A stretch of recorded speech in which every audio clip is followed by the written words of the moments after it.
Assalamualaikum warahmatullahi wabarakatuh.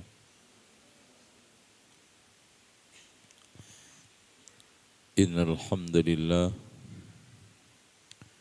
nahmaduhu wa nasta'inuhu wa nastaghfiruhu wa nastahdihi wa na'udzu billahi min syururi anfusina wa sayyiati a'malina. من يهده الله فلا مضل له ومن يضلل فلا هادي له أشهد أن لا إله إلا الله وحده لا شريك له وأن محمدا عبده ورسوله اللهم صل وسلم على محمد وعلى آل محمد كما صليت على إبراهيم وعلى آل إبراهيم إنك حميد مجيد. Hadirin sekalian, jamaah yang dirahmati Allah, kita temui umat Islam sekarang dalam berpuasa terbelah menjadi 3 kelompok. Kelompok yang puasa ala ajaran, yaitu puasa yang selalu disesuaikan dengan tuntunan Al-Quran dan Sunnah. Kemudian yang kedua, puasa ala turunan yang selalu dicocokkan dengan apa yang terjadi di kampungnya, ular-ular nenek moyangnya, atau peninggalan tradisi yang sudah dibiasakan berpuluh-puluh tahun. Yang ketiga, ala kadarnya.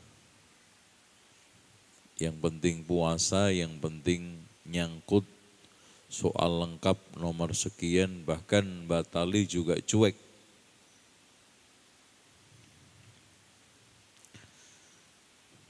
Secara umum, puasa mereka itu lebih mengikuti adat daripada syariat. Makanya buku ini kita coba tulis untuk mengkritisi itu. Di bab pertama, puasa menebar pesona. Di sini saya jelaskan tentang pengertian puasa. Menurut bahasa itu menahan. Menurut arti istilah adalah menahan untuk tidak makan, minum, serta menggauli istri, dari terbit fajar hingga terbenam matahari, niat taqarrub kepada Allah. Dan puasa itu ada 2, puasa wajib dan puasa sunnah. Puasa wajib ada 4 macam. Yang pertama, puasa Ramadan. Yang kedua, puasa kafarat. Yang ketiga, puasa qadha. Yang keempat adalah puasa nadar.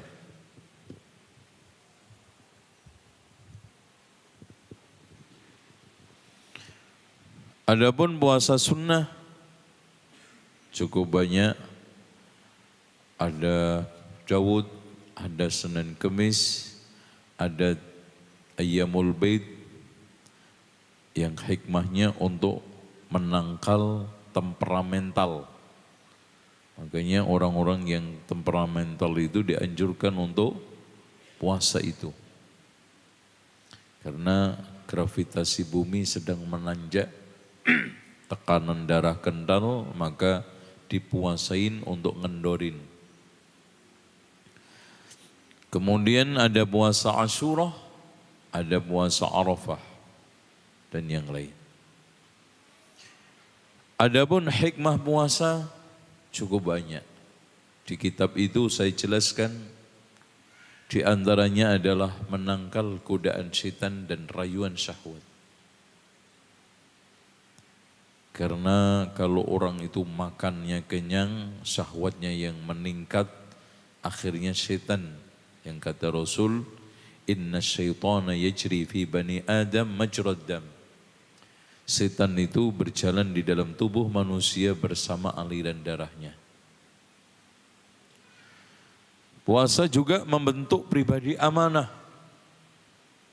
Coba sekarang kita sudah jam segini, laparnya bukan main, hausnya enggak ketulungan. Tapi kita tetap puasa. Bisa aja kita masuk kamar, minum enggak ada orang. Kenapa terus puasa?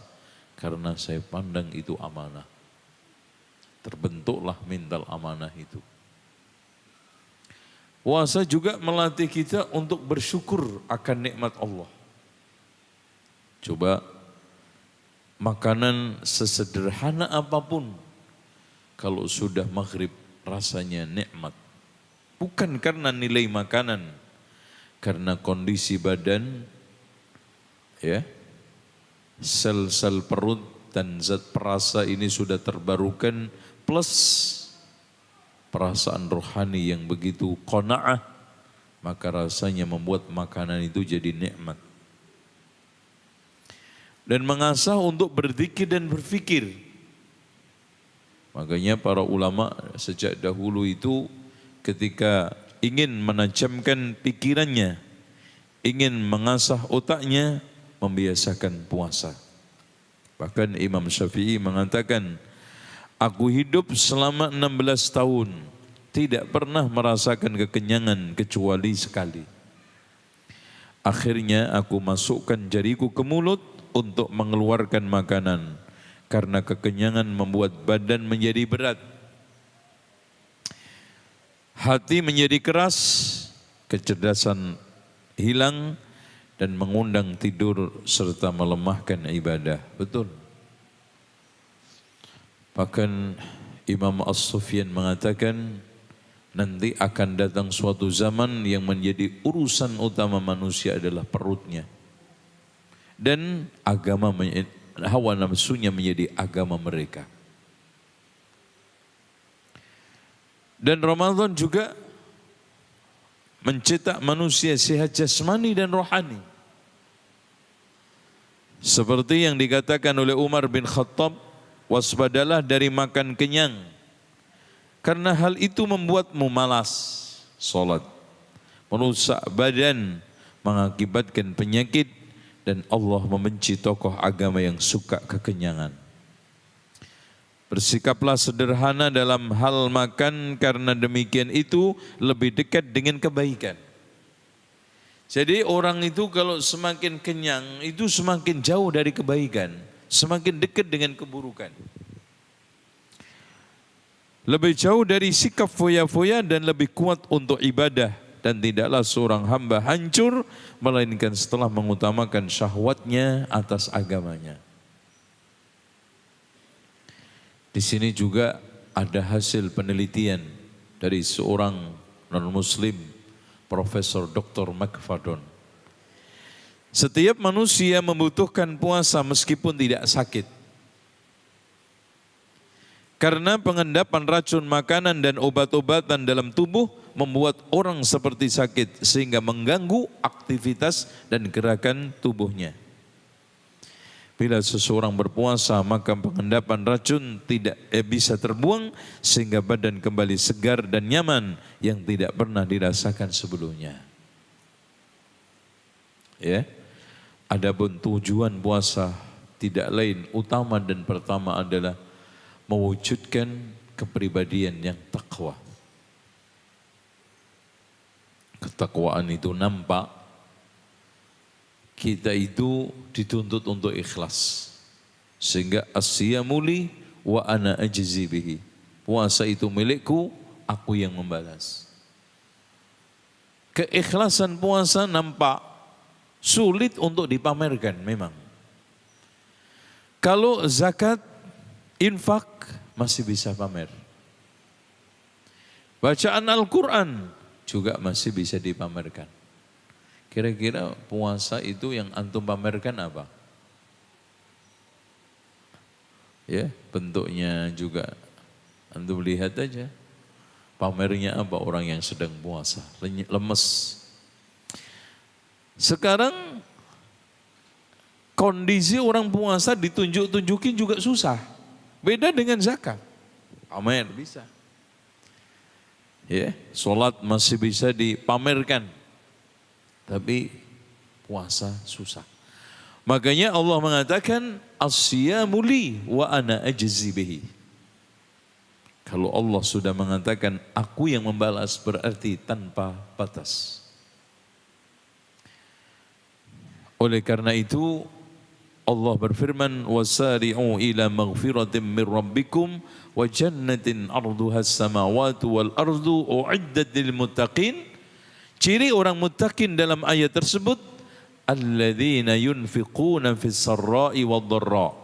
Infak dalam keadaan lapang dan sempit. Wal kadhiminal ghaidha, bisa menahan dendam.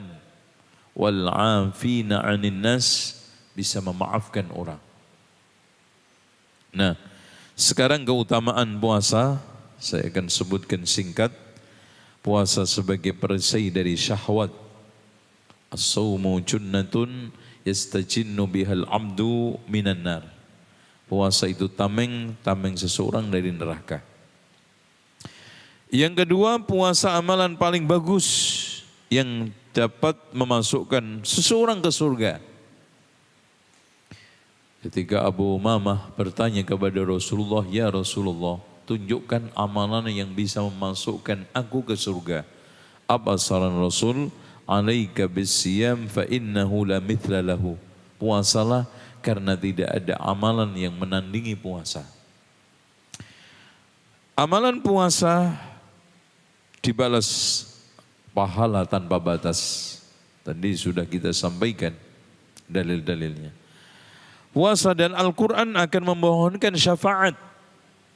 Ya, di mana puasa mengatakan, ya Rabb, mana'tuhu an-nauma, mana'tuhu at-ta'ama wasyaraba, fasyafi'ni fih. Saya halangi untuk tidak makan minum karenaku, maka syafaatilah. Kemudian kelima, puasa sebagai penebus bagi seorang yang berpuasa dari fitnah yang terjadi di keluarganya. Ya. Fitnatur rajuli fi ahlihi wa malihi wa waladi wa jari tukaffiruhas salatu was-siyamu was-sadaqah. Jadi fitnah yang ditimbulkan dari keluarganya, hartanya, anaknya, tetangganya, itu bisa ditebus, dihapus oleh sholat, puasa dan sedekah serta amar ma'ruf nahi mungkar. Makanya ini ukuran orang itu kalau tidak bisa mengatasi problem keluarga dan lingkungannya, biasanya salah satu ibadah atau bahkan semua ibadahnya enggak beres. Ya. Selanjutnya juga bagi orang puasa Allah sediakan pintu surga yang namanya Rayyan, yang tidak dimasukin kecuali orang yang puasa. Dan seorang yang berpuasa akan dijauhkan dari neraka sebagaimana sabda Rasulullah SAW, ma min abdin yasumu yawman fi sabilillah illa ba'adallahu bidzalikal yawm wajhahu 'anil nar 70 kharifa. Bahkan dijauhkan sampai 70 tahun, 70 tahun, maaf. Nah sekarang adab-adab puasa. Hadirin sekalian, perlu diketahui, as-sawmu junnatun, kata Rasul, ma lam yahrikha. Puasa itu tameng selagi tidak merobeknya. Artinya tameng itu fungsi kalau enggak pecah. Tameng itu akan bagus, bisa menangkis musuh-musuh kalau memang tidak robek. Yang merobeknya adalah, kata Rasul, man lam yada' qawla zur wal 'amala bihi falaysa lillahi hajatun fi ay yada'a ta'amahu wa syarabahu. Barang siapa yang tidak bisa meninggalkan perbuatan keji, omong kotor, Allah tidak butuh dia meninggalkan makan minumnya. Itulah pada akhirnya hakikat orang yang dikatakan oleh Allah, oleh Rasulullah, rubba shaimin laisa lahu min siyamihi illa al-ju' wal atas. Berapa banyak orang yang puasa tidak mendapatkan dari puasanya kecuali lapar dan dahaga. Oleh karena itu, siapa yang ingin puasanya tidak sobek, maka jaga adab-adab. Satu, menundukkan pandangan dan tidak menyaksikan, membiarkan mata menikmati tontonan haram. Ya, baik itu televisi atau melihat wanita yang tabarruj atau yang lain. Yang kedua, menjaga lisan dengan tidak berbicara kotor, dusta, mencaci maki, ghibah dan namimah.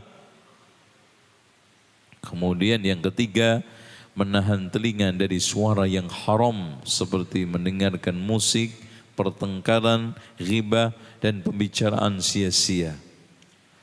Yang keempat, menjaga kebersihan makanan dan minuman, terutama saat sahur dan saat berbuka. Ya, kita bisa berpuasa dari yang halal, ternyata kita makan sahur dan berbuka dengan yang haram, ini aneh. Dan kita jaga puasa dengan sikap cemas dan harap dan cemas. Cemas, khawatir puasa kita tidak diterima. Harap, kita selalu mengharap rahmat Allah. Karena kata Rasulullah SAW, ma minkum min ahadin yadkhulul jannata bi'amalihi. Tidaklah di antara kalian masuk surga karena semata-mata amalnya. Tuh lihat. Dan apalagi kata Rasulullah, innamal a'malu bil khawatim, amalan itu tergantung pungkasannya. Dan menjaga pahala agar tidak batal dan juga tidak batal pahalanya. Ya. Kalau menjaga puasa tidak batal itu banyak yang bisa. Tapi menjaga puasa supaya tidak batal pahalanya, ini yang tidak banyak bisa. Karena apa? Harus mempuasai seluruh anggota tubuh, bukan hanya zahir, tetapi termasuk juga batin. Termasuk juga batin. Nah, menyambut Ramadan ini kita tidak akan iniin, kita langsung masuk ke dalam risalah Ramadan. Di sini penyimpangan-penyimpangan pada waktu menjelang Ramadan sudah lumrah dan ini mentradisi dari mulai nyekar, yaitu nengok ke kuburan mbahnya, familinya dengan membawa kembang setaman padahal cuma setoples. Kemudian sambil mengirim doa-doa, bahkan maaf sampai karena tidak cukup untuk berdoa sendiri, ingin sebanyak-banyaknya nyewa doa. Tidak hanya itu saja, bahkan dikerahkan berbagai macam minyak, dari terendah serimpi sampai yang paling mahal ditumpahkan di kuburan. Sehingga kuburan itu lebih wangi ketimbang masjid. Kemudian dilanjutkan lagi ruahan, yaitu apa? Menjemput arwah mbahnya, dikirimin doa dan dibacakan Al-Quran. Bahkan juga ada sewa menyewa Al-Quran. Bahkan saking ketatnya persaingan sampai ada perang diskon. Surat Al-Baqarah didiskon 35%. Surat Yasin diskon 50% karena sudah cukup lancar. Na'udzubillah. Ada lagi munggahan sebelum puasa, malamnya kuat-kuatan makan. Padusan, yaitu mandi bebersih, yang dilakukan oleh orang Hindu juga ada, ya, tirtomoyo, mandi di suatu air yang memang memiliki daya magic yang sangat bagus. Ini biasanya mencari sendang, telaga atau sungai angker. Ada lagi sesajen, gedenya namanya sedekah bumi. Kadang di makan di tempat pohon yang angker, perempatan, atau tempat-tempat yang angker, atau dibuang ke lautan. Kan ada yang sampai membuat sedekah bumi itu berupa tumpeng tingginya 5 meter, diameternya 10 meter. Itu. Hadirin sekalian, di sana juga ada tradisi tarweh keliling yang disebut dengan tarling. Ada lagi juga suling, subuh keliling. Ada lagi juga juling, Jumat keliling. Yang belum ada adalah maling, maghrib keliling. Ya. Yang lebih lucu lagi, ada tradisi maaf-maafan dilakukan, salah nggak salah minta maaf. Yang lebih aneh lagi, kenal aja belum sudah minta maaf. Dengan dasar hadis yang palsu, bahkan bukan palsu Pak. Enggak ada, enggak jelas asal usulnya. Di kitab manapun enggak ada. Yang meriwayatkan cuman Mas Google sama YouTube. Yaitu di mana beredar di YouTube dan juga di Twitter, di Facebook, WA. Jibril datang ke Rasulullah, wahai Muhammad, abaikan puasa orang yang sebelum puasa seorang belum minta maaf kepada tetangganya. Istri belum minta maaf kepada suaminya dan anak belum minta maaf ke orang tuanya. Dan ada lagi juga begadang semalam suntuk dan juga pesta petasan kembang api, ini semua menghiasi menjelang Ramadan, dan pada waktu Ramadan inilah yang saya maksud puasa ala adat. Nah, hadirin sekalian, sekarang keutamaan Ramadan jelas kita semua sudah tahu, bulan Al-Quran. Makanya saya anjurkan di sini untuk khatam berulang kali. Syahrul Ramadan alladzi unzila fihi al-Quran hudan lin-nasi wa bayyinatin minal huda wal furqan. Ya. Jangan stagnan apalagi disamakan di luar Ramadan. Maaf Pak, kita ini tradisinya sudah, adatnya sudah sangat rusak. Coba di luar Ramadan Quran enggak pernah ditengok. Bahkan fungsinya Quran cuman untuk 5 di Indonesia. 1 untuk sumpah jabatan. Yang kedua untuk musabaqah tilawatil Quran, kontes suara. Yang ketiga untuk cari ilmu gaib supaya pengen naik bus enggak bayar, baca wa ja'alna min baini aydihim saddan wa min khalfihim saddan faghshaynahum fahum la yubsirun, 41 kali enggak nafas. Jadi insyaallah enggak bayar karena pingsan. Supaya masak enak membaca inna a'tainakal kautsar sambil ngulek bumbu 4 kali enggak napas. Insyaallah inna itu. Atau digunakan untuk hiasan dinding berupa kaligrafi baik masjid maupun rumah. Bahkan ada yang sampai menjual harganya 0,5 M, bahkan 1 M.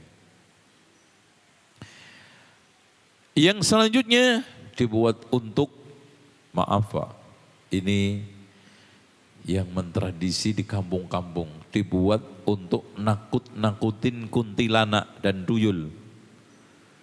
Supaya rumahnya tidak dimasukin kuntilanak, gondorwo, tuyul, dan duitnya aman, diletakin Quran di pojok-pojoknya. Supaya uang kondangan gak diambil tuyul, diletakin di atas kotak kondangan Quran. Dan biasanya di bawah tempat kondangan itu, kotak kondangan dikasih lele. Supaya tuyulnya main-main lele. Itu. Selanjutnya hadirin sekalian, mohon maaf. Al-Quran sungguh sangat terlantar sekarang. Sesuai dengan aduan Rasulullah yang sejak 1500 tahun dulu Allah rekam.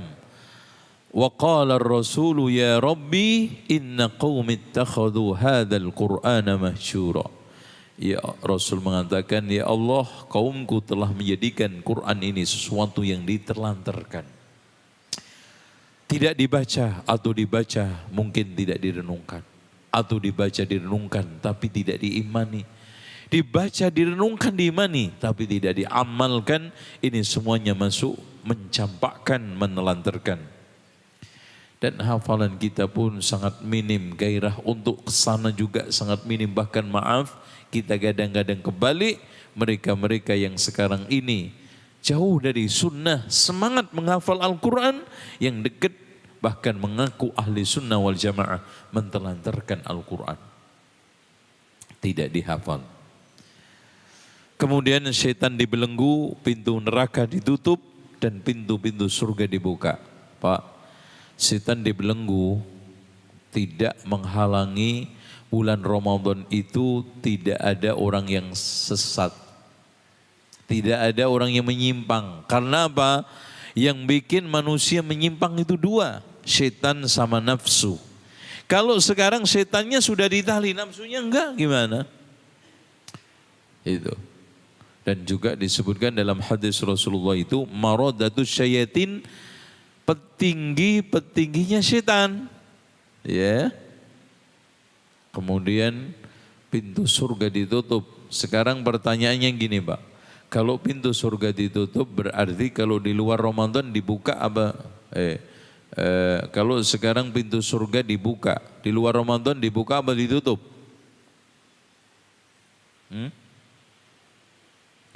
Dibuka hanya waktu-waktu tertentu, yaitu Senin dan Kamis. Berdasarkan hadis Rasulullah, tuftahu abwabul jannah kulla yaumil itsnaini wal khamis. Surga itu dibuka pintunya setiap hari Senin dan Kamis. Fayaghfirullahu ta'ala likulli man la yushriku billahi syai'a illa rajulun bainahu wa baina akhi syahna faqila anziru hatta yastaliha. Ya, Allah mengampuni setiap hamba yang tidak menyekutukannya kecuali orang yang punya kres, tidak akor. Dikatakan tunda dulu sampai mereka berdamai, jangan diangkat. Jadi pintu dibuka, pintu surga dibuka, amal diangkat. Makanya Rasul mengatakan, saya senang amalku diangkat dalam keadaan puasa. Selanjutnya disalin pintu neraka dibuka. Berarti kalau di luar Ramadan gimana? Dibuka apa ditutup? Siapa yang ngomong? Ya. Di sini hadirin sekalian dibuka semua. Makanya peluang maksiat setiap detik di sini Allah tutup. Bahkan Rasulullah mengatakan, wa nada munadin, datanglah panggilan, ya baghiyal khairi aqbil wa ya baghiyasy syarri aqsir. Wahai pencari kebaikan menghadaplah, wahai pencari keburukan tahanlah, hentikan. Kemudian di sana ada Lailatul Qadar, malam yang lebih baik daripada 10 bulan.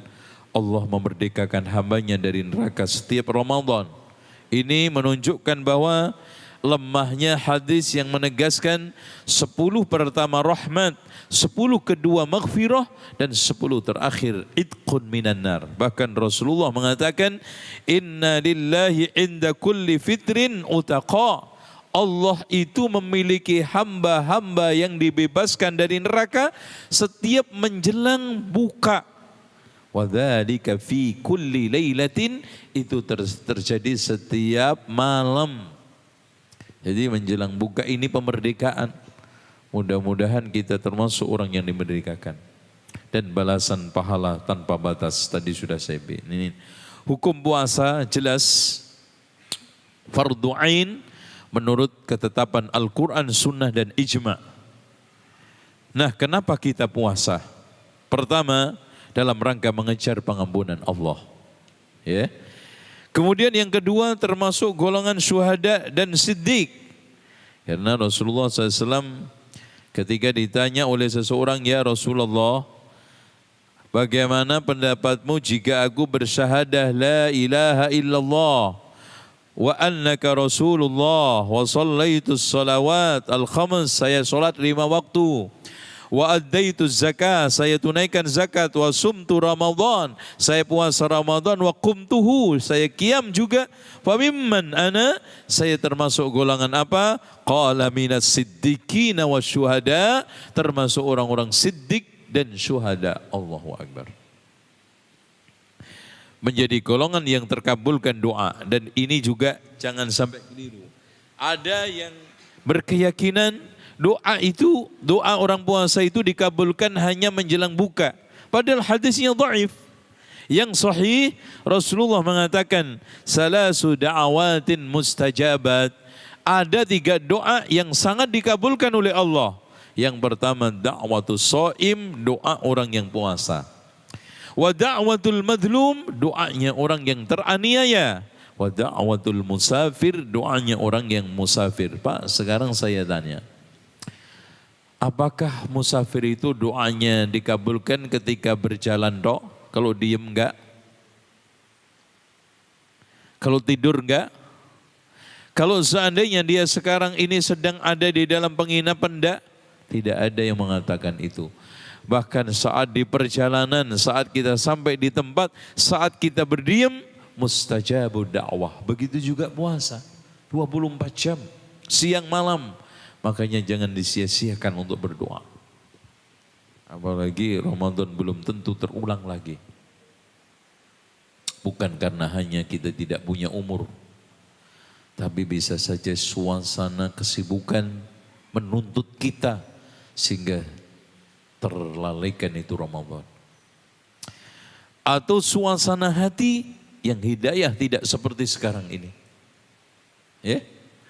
Atau maaf, hadirin sekalian, kita menjadi orang-orang yang murtad, keluar dari Islam, bahkan membenci itu puasa.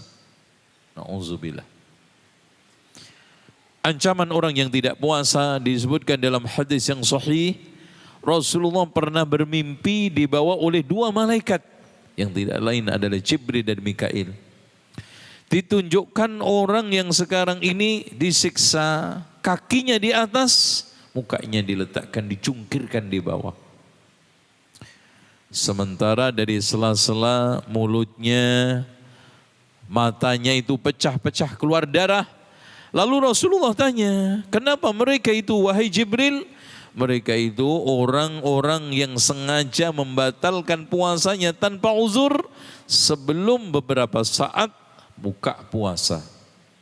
Bagaimana Pak sekarang yang buka sejak awal, sobeknya nyampe mana kira-kira? Yang sekarang dari mulai awal puasa sudah tidak puasa, sengaja tanpa uzur. Musafir juga enggak, haid nifas juga enggak, sakit parah juga enggak. Na'udzubillah. Dan ini sekarang Masya Allah sudah terang-terangan. Banyak orang-orang yang tidak puasa, terang-terangan, buka, makan, minum, terang-terangan. Ya.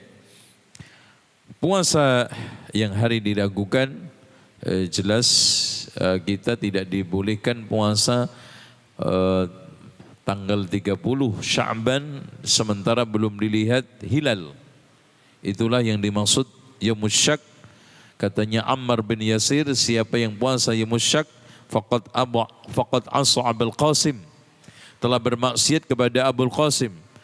Sehingga Rasulullah mengatakan la taqaddamu sauma ramadhana bi saumi yaumin aw yaumain.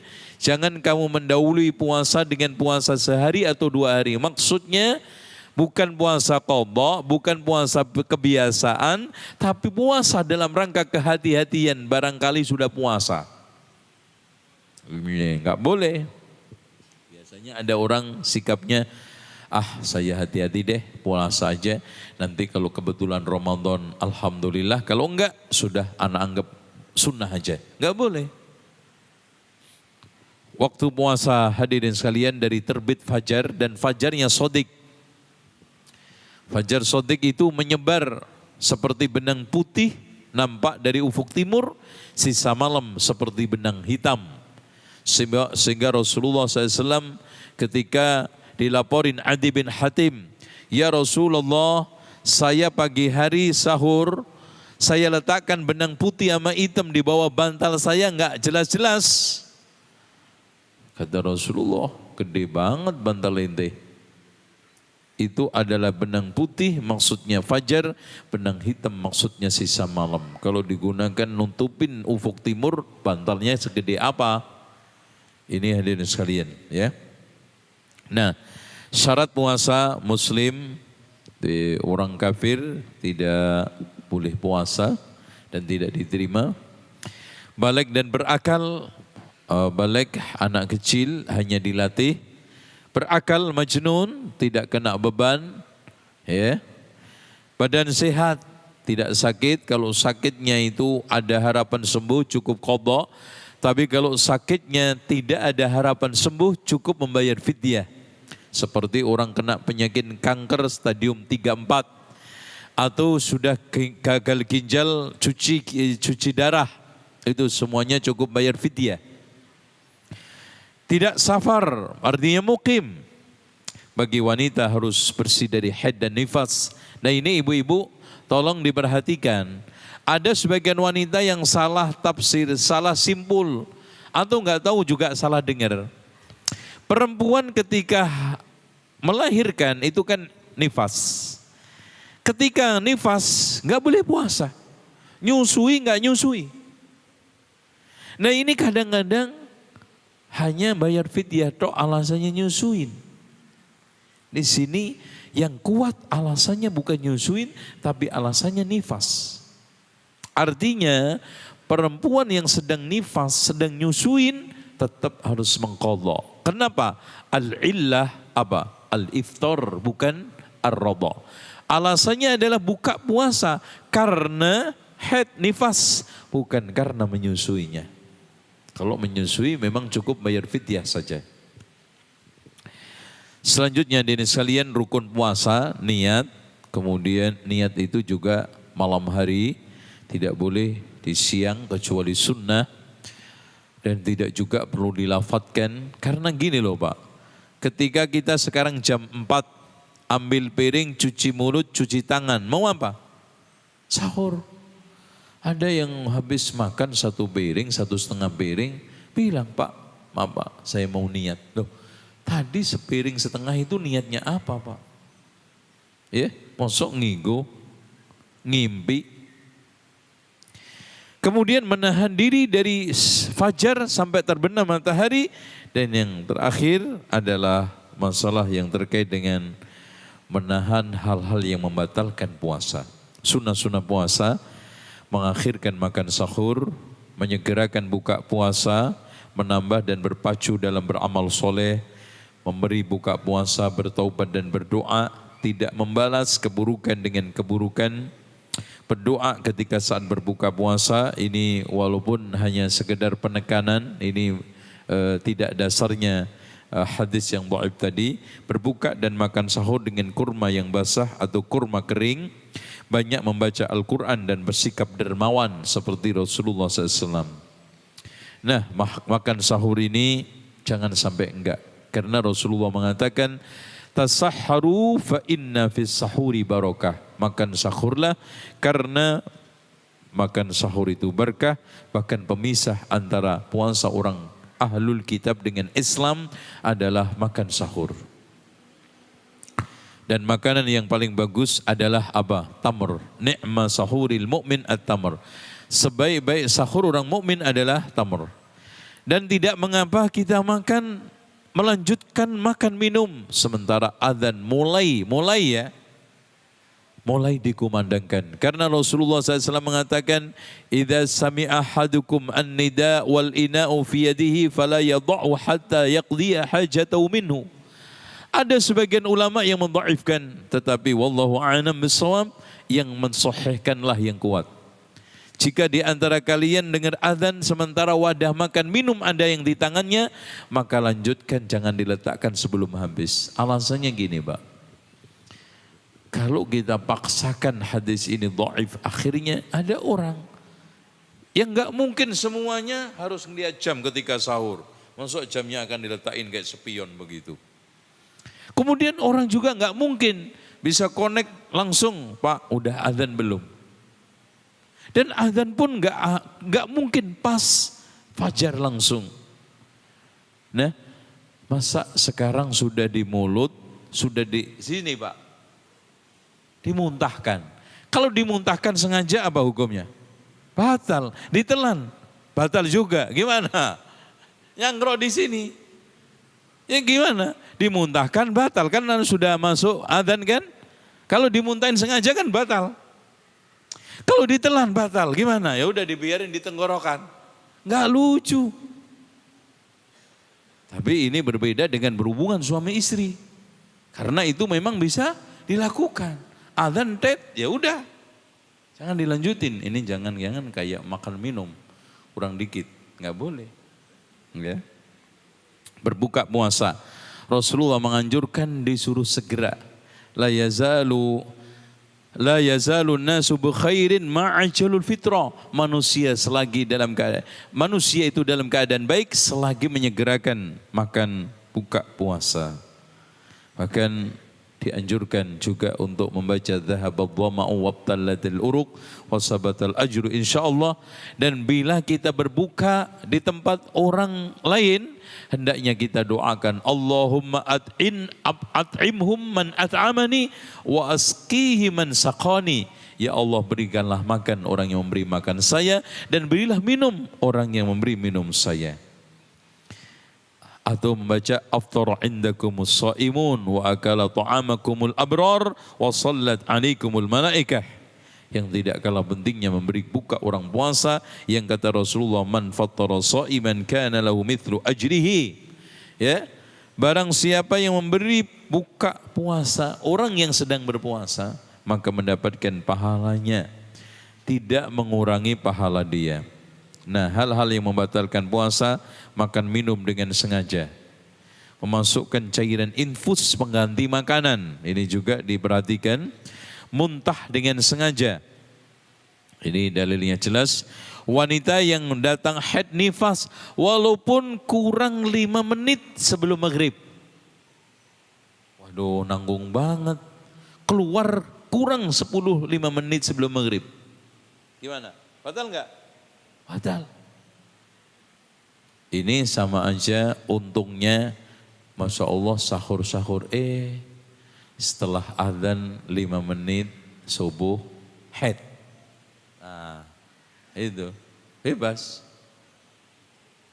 Ya sama, jadi jangan cuma diterima paket hematnya aja. Ya paket utuh. Hubungan badan, kalau sengaja kena kafarat memerdekakan budak atau puasa 2 bulan berturut-turut atau memberi makan 60 orang miskin. Nah, hal-hal yang dibolehkan, boleh bagi orang yang akan berpuasa bangun sebelum subuh dalam keadaan junub dan nanti mandinya setelah adzan, setelah sahur. Dibolehkan bagi orang yang berpuasa untuk bersiwak dan mempergunakan pasta gigi, namun usahakan jangan sampai tertelan. Daripada antum menelan odol, mendingan makan gulai karena sama batalnya. Ya, boleh bercumbu dan bercium, tapi jangan sampai keluar. Ini khususnya bagi orang yang tidak bisa menahan syahwat, hukumnya makruh mendekati haram. Makanya ketika ada orang datang tua ke Rasulullah, ya Rasulullah, saya puasa mencium istri, enggak apa-apa. Kemudian ada yang muda, ya Rasulullah, saya puasa mencium istri, enggak boleh. Loh, tadi boleh, saya enggak. Rasulullah mengatakan, inna syaikha amsaku li irbihi, kakek itu lebih kuat menahan syahwatnya. Boleh memasukkan cairan suntikan obat yang tidak berfungsi sebagai makanan, menetes cairan lubang kemaluan, mengobati luka, tetes mata, tetes hidung, tetes telinga, berbekam, mencabut gigi, boleh semua ya. Boleh mencicipi makanan dengan catatan tidak sampai masuk ke tenggorokan. Ya. Boleh berselak, memakai wangian, memakai minyak rambut, memakai wangian dengan cara pengasapan, membakar kayu garu dan yang lainnya. Ya. Dibolehkan bagi wanita menggunakan obat untuk memperlambat haid kalau memang tidak mengganggu kesehatannya, supaya puasanya utuh penuh, boleh, nggak apa-apa. Seperti haji kondisinya, tapi sebaiknya dihindarkan karena haid itu pemberian Allah secara alami. Boleh menelan ludah atau dimakruhkan menelan dahak. Kalau sekarang dahak berupa kental, nggak boleh. Atau ludah dikumpulin banyak kemudian ditelan. Itu koyo tega banget. Apabila keluar darah kemudian ditelan, ini juga membatalkan ini. Boleh melakukan penguapan melalui mulut atau hidung dengan oksigen. Semisalnya umpamanya orang kena asma diuapin. Itu boleh ya. Hal-hal yang dikecualikan bila berniat puasa lalu makan sahur, kemudian dia tertidur, tidak terbangun kecuali setelah matahari terbenam, maka puasanya sah. Jadi ada orang yang sekarang umpamanya berniat puasa lalu makan sahur, habis sahur tidur, bangun nanti maghrib. Masya Allah, hebat ini. Ini Masya Allah, tidur muri ini ya. Sah puasanya, soal sah kita bicara sah. Mimpi bersetubuh, walaupun sampai keluar mani tidak membatalkan puasa, cuman wajib mandi aja. Bagi yang telah berniat puasa, lalu pingsan seharian, puasanya hari itu sah. Umpamanya puasa, jam 9 pingsan, sembuh-sembuh maghrib. Sah nggak puasanya? Sah, insya Allah. Apabila sedang, kecuali dikasih makan orang ya, nggak sadar ya itu. Apabila sedang bepergian dan tidak berpuasa lalu ia kembali pada siang hari dan mendapatkan istrinya baru bersuci dari haid, nifas pada saat itu, maka dibolehkan menggauli istrinya. Tapi istrinya batal. Ya, istrinya batal. Apabila wafat dan memiliki tanggungan nazar, baik berupa puasa, haji, itikaf, wajib diqadha. Bila berniat untuk membatalkan puasa, maka puasanya batal sebab puasa dinyatakan sah bila tegak rukun puasa. Di antara rukun puasa adalah niat. Bila seseorang tidur di malam ke-30 Sya'ban dan mengatakan jika besok Ramadan maka saya akan berpuasa, lalu esoknya terbukti sudah masuk puasa. Umpamanya gini, ada orang tidur malam itu, entah maghrib atau ba'da isya, nggak bangun-bangun kecuali pagi, tapi dia niat udah tadi niat, maka seperti itu sah. Bila dalam keadaan safar di bulan Ramadan dan berpuasa kemudian berhubungan intim, maka hanya wajib mengqadha. Jadi berhubungan intim di bulan Ramadan kalau lagi safar boleh. Tapi ada yang nggak boleh, tetap kena kafarat. Ada orang pingin hubungan suami istri, pura-pura safar ke Bandung, dibikin-bikin supaya bisa. Nah ini tetap, karena innamal a'malu binniyat hitungannya. Bila suami mencium, memegang dan meraba istri dari luar pakaian maka tidak berdosa walaupun menyebabkan nafsu selama ia mampu menahan diri dan tidak keluar mani. Sengaja tidak berpuasa selama Ramadan sebagian, sementara itu hukumnya, semuanya tahu hukumnya, tidak ada uzur, maka dia melakukan dosa besar dan harus ini taubat. Apabila sekarang pesawat tinggal landas, umpamanya begini Pak, ya tolong diperhatikan. Kita take off jam 5:30, jam berapa ini? Jam 5 take off, ya, atau jam 5:30, sebentar lagi take off. Ini buka puasa jam 5:30, ternyata nggak buka-buka itu, karena apa? Matahari nongol terus. Saya kemarin rada kesel sama pramugari. Ya, saya pulang dari Papua. Itu kan memang kalau menurut waktu Papua sudah berlalu 1,5 jam. Anak tanya, Mbak udah buka belum? Udah. Karena memang mendung. Anak makan. Subhanallah. Matahari ada masian. Astagfirullah. Udah jaga gue puasa susah-susah itu. Ya Allah udah. Namanya puasa, nahan, mau marah dimarahi siapa? Dia juga jangan-jangan non muslim. Iya kan? Nah dalam kondisi ini apa yang terjadi? Wajib mengqadha. Karena aslinya masih siang. Karena segala sesuatu dibangun di atas asalnya. Contoh gini, sama juga. Antum mengira maghrib, azan, ternyata cuman iklan. Iya kan kadang-kadang azan, Allah, wah cepat-cepat. Karena ingin menerapkan sunnah, cepat-cepat buka. Ya, promak. Anda ingin sehat perut saat puasa, minumlah Promak. Ya batal deh. Itu mengganti qadha. Beda dengan sekarang subuh. Ya, kita makan ngiranya masih malam, ternyata sudah adzan. Enggak pakai speaker, enggak dengar. Maka sah karena dibangun segala sesuatu atas asalnya. Al-asal malam. Tadi asalnya siang, enggak boleh makan. Nah, ini kondisi terkait dengan masalah-masalah hukum yang kecil-kecil seperti ini. Begitu juga orang tadi harus nunggu sampai matahari terbenam. Itu Pak bedanya sampai 3 jam.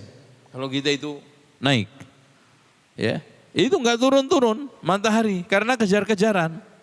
Yang paling enak mau buka itu ke timur. Itu take off jam 5, nggak selang lama langsung buka itu antum. Gitu. Makanya kalau antum mau cepat buka, naik aja pesawat ke timur. Gitu. Begitu juga orang yang sekarang 6 bulan sama sekali nggak ngelihat matahari. Atau daerah negeri yang 6 bulan mataharinya nggak pernah turun. Ada. Nah dalam kondisi ini puasanya disamakan dengan Mekah Madinah atau disamakan dengan negeri yang paling dekat normal mataharinya. Ini kasus juga. Siapa yang puasa di Indonesia pergi kayak begini iktikaf terakhir. Ternyata sampai di sana puasanya 28 tok saya dapatnya. Dia harus mengqadha sehari karena Ramadan atau bulan itu tidak boleh kurang dari 29. Dan dia harus ikut puasanya mereka. Tetapi kalau lebih ya sudah, tetap ikut sama negeri mereka walaupun lebih. Dan kelebihannya itu merupakan suatu nafilah. Karena Rasulullah mengatakan as-saumu yauma tasumun wal fitru yauma tuftirun wal adha yauma tudahun. Puasa bersama kalian puasa, beridul fitri bersama kalian idul fitri dan beridul adha bersama-sama kalian idul adha. Nah, hukum seputar puasa ini ada 10 kondisi orang. Satu, puasa orang kafir. Aslinya orang kafir itu tidak diwajibkan menjalankan syariat. Cuman dituntut untuk masuk Islam. Tapi kalau seandainya dia masuk Islam di pertengahan hari, maka dia wajib melanjutkan sampai nanti maghrib. Dan tidak dianjurkan untuk mengqadha hari itu. Kemudian puasa anak kecil. Ini bentuknya seperti latihan tapi tidak wajib karena rufi'al qalamu an thalathin. Catatan pena diangkat dari 3 orang, diantaranya adalah was-sabi anis sabi hatta yahtalim, dari anak kecil sampai dia mimpi basah. Tapi tetap dilatih ya. Bahkan Imam Malik mewajibkan anak kalau kuat untuk puasa harus. Ya. Terus kemudian puasa orang gila. Gila ada total itu gugur. Tapi kalau gila tadi kadang datnyeng, kadang ngadat, kadang ceng. Nah ini dilihat. Kalau kebanyakannya itu gila, gugur.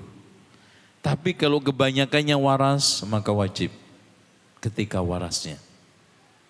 Gitu ya.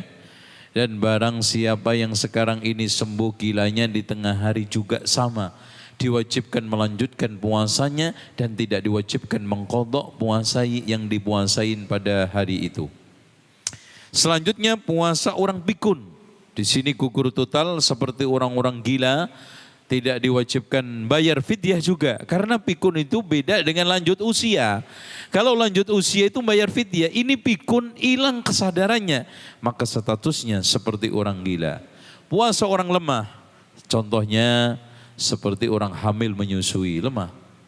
Atau puasa orang yang sekarang ini kerja di tempat yang sangat sulit. Nah ini Pak, siapa yang kerja sangat sulit, mau nggak mau membatalkan puasa, kalau permanen cukup bayar fidyah. Tapi kalau puasa tersebut berat sekali, cuman kadang-kadang wajib membayar qadha. Ini pendapat Syekh Muhammad Asy-Syukairi, termasuk juga beliau menulis kitab As-Sunan wal Mubtada'at. Ya. Dengan demikian siapa yang melakukan pekerjaan atau bekerja di tempat yang berat secara permanen, itu wajibnya cuma membayar fidyah. Contoh berat permanen, puasa bekerja di tempat yang suhunya 1.500 Celcius, derajat Celcius. Ada Pak? Kerja di neraka itu. Ada. Antum tahu nggak pengepresan plat mobil? Ada yang kerja di situ? Itu suhunya 1.500 sampai 2.000. Kalau dia tidak kuat, boleh berbuka, termasuk juga dalam rangka untuk menyelamatkan orang yang tenggelam. Nanti di akhir kita akan bahas. Kalau itu sifatnya permanen terus-terusan seperti itu, contoh aja Pak, orang yang nabi sebulan Ramadan disiksa dan dia di penjara nggak jelas keluarnya. Ini kewajibannya bayar fidyah. Ada nabi-nabi yang di camp konsentrasi itu, masya Allah. Ya, nasallallahu al-afiyah. Semoga Allah menyelamatkan kita dari itu. Itu ada yang disuruh berdiri sepanjang hidupnya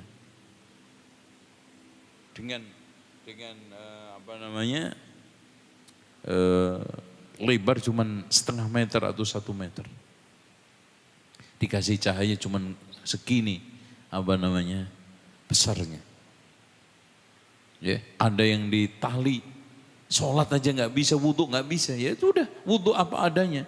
Inilah yang disebut dengan as-shalah faqidut tahuraini.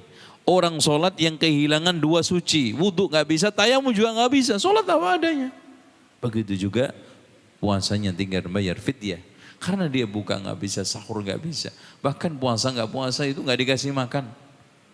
Bahkan kadang-kadang mereka sengaja makanan itu ada sesekali dihadirkan di siang hari Ramadan. Nah, bagi itu cukup membayar fidyah. Puasa musafir itu cukup membayar qadha. Puasa orang sakit itu ada 2, sakit yang ada harapan sembuh itu membayar mengqadha, yang tidak ada harapan sembuh membayar fidyah. Nah, puasa wanita haid dan nifas ini cukup membayar qadha. Karena Rasulullah SAW pernah ditanya oleh Aisyah, ya Rasulullah bagaimana kita, kenapa haid itu nifas ya, ini apa yang kita lakukan? Ya, kata Rasulullah SAW, kata Aisyah, kunna nu'maru biqada'i shaum wa la nu'maru biqada'i shalah. Kami diperintahkan untuk mengqadha puasa, tidak mengqadha salat, kata Aisyah. Puasa wanita hamil dan menyusui menurut pendapat yang rajih yang kuat hanya cukup membayar fidyah. Alasannya hadis Rasulullah, innallaha wada'anil musafir syatra shalah. Allah menggugurkan separuh salat dari orang musafir. Pak, kalau musafir sudah sampai rumah, diwajibkan enggak mengqadha yang separuhnya? Enggak. Begitu juga wa anil hamil wal murdi as-sauma, Allah menggugurkan orang dari orang hamil dan menyusui puasa. Berarti tidak wajib mengqadha. Adapun fidyah berdasarkan firman Allah, wa 'alal ladzina yutiqunahu fidyatu ta'amu miskin. Kata Ibnu Abbas, masuk ke dalam ayat ini adalah orang hamil dan menyusui. Sehingga orang hamil dan menyusui cukup membayar fidyah, tidak qadha. Selanjutnya puasa keadaan darurat, tadi yang saya katakan menyelamatkan orang-orang yang darurat seperti tenggelam, kebakaran dan yang lain. Mengqadha puasa tadi menembus kafarat ya, dan membayar fidyah ya, setengah sok ya. Siapa aja yang wajib qadha, siapa aja yang membayar kafarat dan juga fidyah tadi sudah saya jelaskan. Dan di sini ada puasa-puasa sunnah, puasa-puasa yang dilarang. Dan yang terakhir adalah sholat sunnah tarawih. Saya jelaskan sholat sunnah tahajud itu mulia. Karena itu tradisi orang-orang dahulu. Bahkan orang-orang dahulu jarang tidur di malam hari. Sehingga Rasulullah mengatakan, alaikum biqiyamil lail fa innahu da'bus salihina qablahu. Jagalah qiyamul lail, karena itu tradisi orang soleh sebelum kalian. Wa inna qiyamal laili qurbatun ilallah. Qiyamul lail itu mendekat kepada Allah. Wa manhatun 'anil ismi, yang mencegah dosa. Wa takfirun lisayyi'at, menghapus buruk.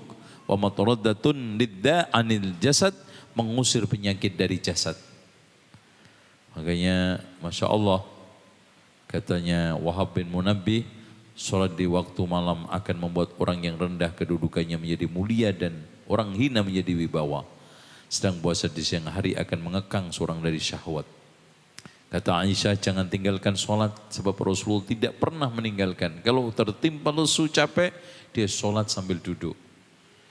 Ya, kata cara sholat taraweh, ya, bisa dikerjakan di awal, di akhir, tapi afdalnya di akhir. Dengan berjamaah, karena fadilahnya man qama ma'al imam hatta yansarif, kutiba lahu qiyamul lailatin. Siapa yang qiyam bersama imam sampai selesai ditulis seperti solat semalam suntuk. Bisa mengerjakan 11 dengan 2 salam, 2 salam, 2 salam, diakhiri witir 1 atau 3 sekaligus. Dua-duanya ada sunnahnya. Namun seandainya sekarang ini kita kerjakan 13 juga boleh, 21 juga boleh. Karena dasarnya ada di dalam musannaf, ya, Abdul Razak, di mana beliau menurunkan riwayat tarawihnya Umar ketika itu 21 dan sanadnya ini adalah sahih. Dan kata Imam Ibnu Hajar, ini tidak bertentangan. Kalau bacaannya panjang, ambil 11. Kalau bacaannya ringan pendek, maka ambil 21. Dan pada zaman Umar itu sangat mungkin, karena sholat bukan sekali malam tok. Kalau sholat itu cuma semalam saja, terus kemudian ada riwayat 11, ada riwayat 13, ada 21, ini ittirab, benturan, goncang. Tapi ini 30 hari Pak. Bisa sesekali 11, 13, 21, dan riwayatnya ada. Dan caranya hadis Aisyah, di mana Rasulullah SAW sholat setiap 2 salam, 2 salam. Dan tidak bertentangan dengan ucapan beliau yusolli arba'an 4-4. Maksudnya 2 salam 4 istirahat. Kata Lais bahkan zaman dahulu bacaannya itu bangsa ratusan ayat sehingga istirahatnya sekira 1 ayatnya, 1 rakaatnya. Dan adapun mengerjakan sholat di awal waktu, ini praktek pada zaman Umar. Ketika Umar bin Khattab mengumpulkan satu masjid dengan satu imam, mereka melakukan sholat qiyam setelah sholat isya. Namun Umar bin Khattab melakukannya di akhir malam.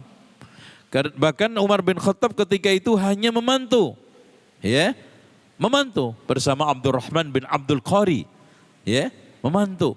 Sampai beliau mengatakan ketika sholat sedang dilaksanakan, ni'matil bid'ah hadihi, ini adalah senikmat-nikmatnya bid'ah. Maksudnya di sini ada lughatan. Maksudnya gini loh Pak, saya nggak ingin bertele-tele bahas masalah itu. Maksudnya kondisi seperti kita. Selama ini masjid Masya Allah, jamaahnya kurang, tarawihnya nggak semarak.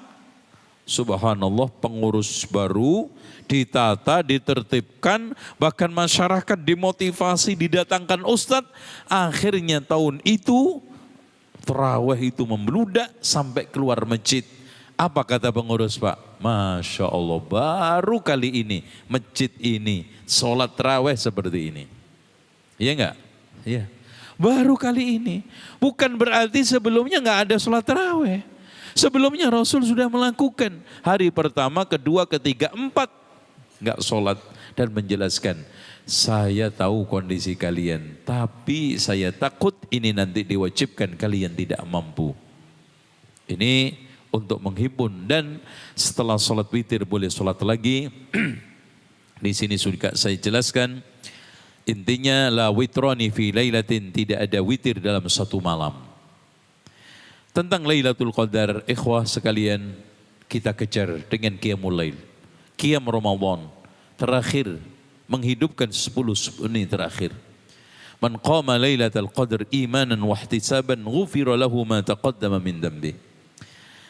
Jangan lagu kita akhir Ramadan lagi-lagi tradisi.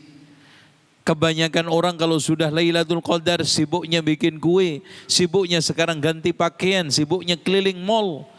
Maaf, kadang terjebak macet berjam-jam pada waktu tanggal 27 di mana malaikat turun, tanazzalul malaikat warruhu fiha. Makanya sudah enggak waktunya lagi antum terus-terusan kejebak ke tradisi itu. Yuk, tinggalkan kebiasaan. Kita akhiri di masjid sampai ini takbir, sampai malam Ramadan terakhir. Menjelang Idul Fitri baru kita mikir mau mudik hari kedua, ketiga. Bahkan di sana ada mudik yang paling bagus, praktis dan murah. Yaitu 6 bulan setelah Idul Fitri. Itu bagus. Murah, mudah dan gak macet. Cara mencarinya terakhir yaitu dengan memperbanyak membaca Allahumma innaka afun tuhibbul afwa fa'fu anni. Dan tempat Lailatul Qadar ganjil. Dan ganjil itu Pak, kalau sekarang cuma 29, ganjilnya itu di genepnya. Sekarang kita hitung. Pak, kalau sekarang kita ngitung 9 terakhir, 9. Ganjilnya mana Pak? Hah? Tanggal 20. Terus tanggal 22. 24, 26, 27 udah. Ya. 28 udah. Kan ganjil itu 5 ya. 20, 22, 24, 26, 28.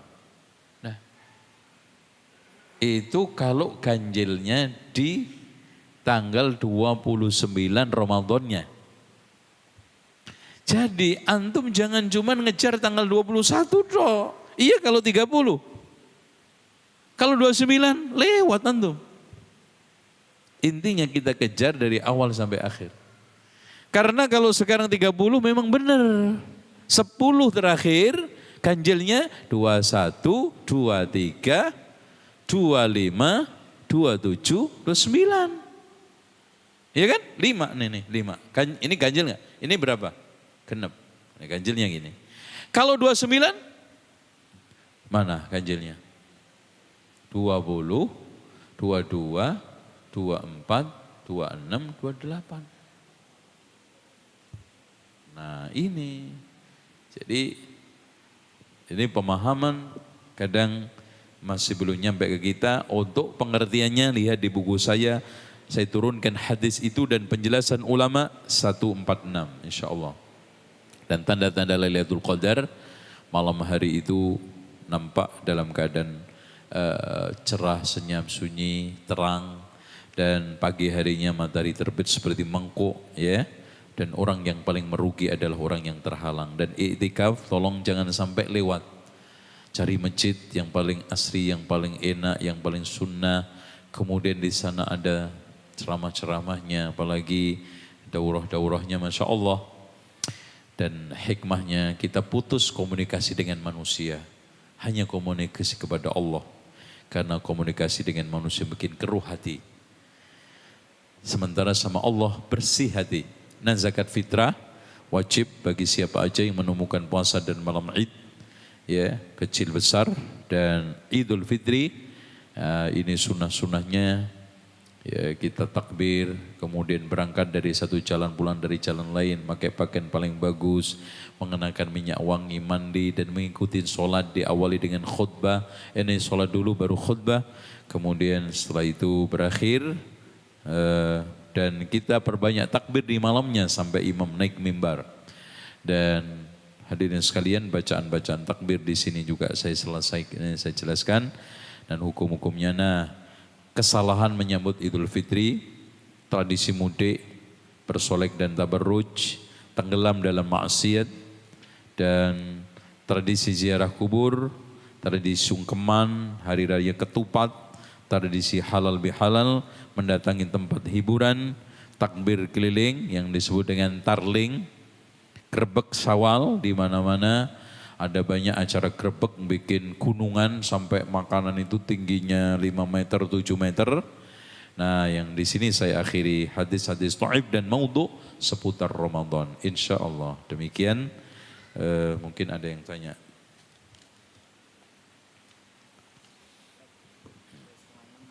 Ya, ya. Takdir tahunan manusia itu ditulis ketika bulan Ramadan. Itu terjadi di malam Lailatul Qadar atau di malam tertentu. Iya, malam Lailatul Qadar. Inna anzalnahu fi Lailatul Qadar.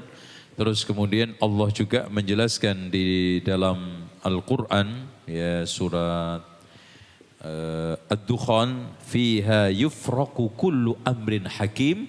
Di malam itu diputuskan perkara yang penuh dengan nilai kebijakan, yaitu putusan takdir. Orang tua ana sudah lanjut usia dan di bulan Ramadan ini beliau berpuasa saat sahur, beliau sahur. Tapi pada pagi siang beliau makan, minum tanpa sadar. Beliau sedang ini. Ya kalau nggak sadar ya berarti pikun. Ya nggak kewajiban apa-apa, ngobok juga enggak, bayar fidyah juga enggak. Tapi kalau sadar bayar fidyah aja. Ukuran fidyah setengah sok atau 1,2 kilo. 1,2 liter maaf. 1 liter 2 on. Ya.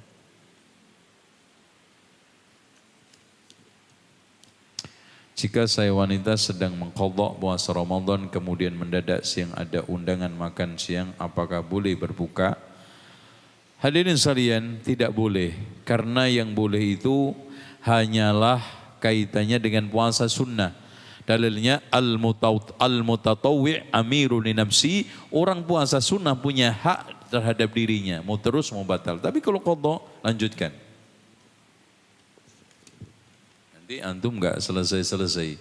Ada kondangan makan batal, kondangan makan batal. Kapan selesai qadhanya? Apakah ritual khutbah sebelum tarawih disunahkan? Kalau dilazimkan tentu tidak boleh. Karena gini Pak alasannya. Ada 4 sholat sunnah yang dianjurkan jamaah. Semua ada khutbahnya kecuali tarawih. Idul Fitri, Idul Adha. Istisqa, gerhana, ada khutbahnya semua. Yang enggak ada apa? Tarawih. Nah nanti kalau ada khutbah apalagi diletakkan selalu kalau habis sholat isya mau tarawih. Ini kesannya kayak seperti sholat id. Nah itu loh. Tapi kalau kadang-kadang tidak dilazimkan apalagi diletakkan setelah sholat tarawih, sholat witir, nggak ada masalah. Ya, yang jadi masalah kadang-kadang dijadwalkan kayak khutbah Jumat. Temanya dirapikan ini, bahkan maaf lebih panjang khutbahnya daripada sholatnya. Itu ceramahnya 1 jam, sholatnya 7 menit kayak di Blitar. Itu Masya Allah, racing. Itu. Wanita hamil munsi apakah wajib mengqadha puasa bila telah melewati keadaan? Saya katakan tadi menurut pendapat yang rojih cukup membayar fidyah saja. Ya, dalilnya tadi Rasulullah menggugurkan dari orang musafir separuh sholat, nggak wajib qadha kan? Menggugurkan dari orang hamil dan puasanya, hamil dan menyusui puasa berarti juga gugur. Tinggal fidyah. Wa 'alal ladzina yutiqunahu fidyatu ta'amu miskin. Surat Al-Baqarah ini kata Ibnu Abbas maksudnya adalah orang hamil menyusui jompo lanjut usia. Semua salam Allah. Kalau anak tinggal di Jakarta terus mau bayar zakat fitrah boleh enggak di kampung karena setiap menjelang lebaran. Inti aslinya zakat itu untuk sekitar kita. Rasulullah mengatakan tu'khadu min aghniyaihim wa turaddu ila fuqaraihim. Diambil dari kaya mereka, dikembalikan dari orang miskin mereka. Miskin sekitar mereka. Tapi kalau memang maslahatnya ada, silahkan dikirim ke sono sini, apalagi di sekitar kanan kiri kita nggak ada orang miskin. Antum miskin pun nggak sholat atau kacau balau, atau antum terang-terangan tahu uang zakat saya dibeliin mercon, malah dibeliin togel, dibeliin rokok. Mendingan antum cari yang lebih maslahat. Apabila di HP ada Al-Quran di bawah dalam WC, nggak ada masalah. Yang penting antum matikan. Seperti antum hafal Quran itu loh. Yang penting nggak bunyi di WC kan. Tapi antum kan hafal Quran, nyimpen Quran. Tapi kalau antum bunyi di WC, ya nggak boleh. Sama Quran antum bunyikan di WC juga nggak boleh gitu. Boleh nggak membaca Al-Quran di bulan Ramadan menggunakan mushaf yang pakai? Boleh kalau untuk qiyamul lail, tidak boleh kalau untuk sholat wajib. Karena aslinya sholat wajib itu faqra'u ma tayassara minal Quran. Baca semudah bagimu dari Quran. Yang mudah. Tapi kalau qiyam boleh, dalilnya Aisyah pernah sholat sama dakwan budaknya. Karena dia tidak hafal Al-Quran, dia memegang mushaf. apabila orang tua kita menganggap ajaran sunnah ini sebagai aliran keras sehingga beliau lebih mengagungkan adat istiadat. Ya antum dakwai sampai mati. Kayak Nabi Nuh aja dakwai istrinya sampai mati, dakwai anaknya sampai mati. Nabi Ibrahim dakwai orang tuanya sampai mati. Ya, bil hikmah, ud'u ila sabili rabbika bil hikmati wal mau'izah al hasanah. Apa nafkah suami ke istri itu berupa uang yang dipakai untuk membeli keperluan rumah tangga dan membayar keperluan rumah tangga, atau nafkah istri itu di luar dari kebutuhan pembayaran rumah. Semua kebutuhan wajib, baik itu papan, pangan, ya, sandang, dan juga kebutuhan sekolah anak, itu semua nafkah. Ya, nafkah. Itu. Termasuk obat, ya, obat-obatan, bersalin, itu semua masuk nafkah.